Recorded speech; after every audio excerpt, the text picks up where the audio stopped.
বাংলাদেশের গুমের ঘটনাগুলোর সঙ্গে ভারতের সম্পৃক্ততার তথ্য পেয়েছে এ সংক্রান্ত তদন্ত কমিশন। ২১ ডিসেম্বর কমিশনের প্রতিবেদনে বলা হয়, তারা বাংলাদেশ ও ভারতের মধ্যে বন্দি বিনিময় চর্চার বিষয়ে গোয়েন্দা তথ্য পেয়েছেন। কমিশন বলেছে, আইনশৃঙ্খলা বাহিনীর থেকে পাওয়া তথ্য মতে ভারতের কারাগারে এখনও কয়েকজন বন্দী থাকতে পারেন। বাংলাদেশের বাইরে কমিশনের কোনো পদক্ষেপ নেওয়ার সুযোগ নেই। তাই বাংলাদেশি নাগরিক যারা এখনও ভারতে বন্দী রয়েছেন তাদের চিহ্নিত করতে আমরা পররাষ্ট্র ও স্বরাষ্ট্র মন্ত্রণালয়ের প্রতি সর্বোচ্চ প্রচেষ্টা চালানোর সুপারিশ করছি। প্রতিবেদনে সুখরঞ্জন বালি ও বিএনপি নেতা সালাউদ্দিন আহমেদকে গুমের পর ভারতে স্থানান্তরের ঘটনা তুলে ধরা হয়েছে।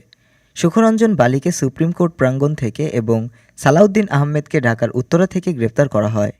তাদের দুজনকেই পরে ভারতের কারাগারে পাওয়া যায়। এছাড়া বিএনপির জাতীয় স্থায়ী কমিটির প্রয়াত সদস্য সালাউদ্দিন কাদের চৌধুরীর ছেলে হাম্মাম কাদের চৌধুরী তার বন্দিশালায় হিন্দি ভাষাভাষী লোকদের কথা শোনার কথা কমিশনকে জানিয়েছেন।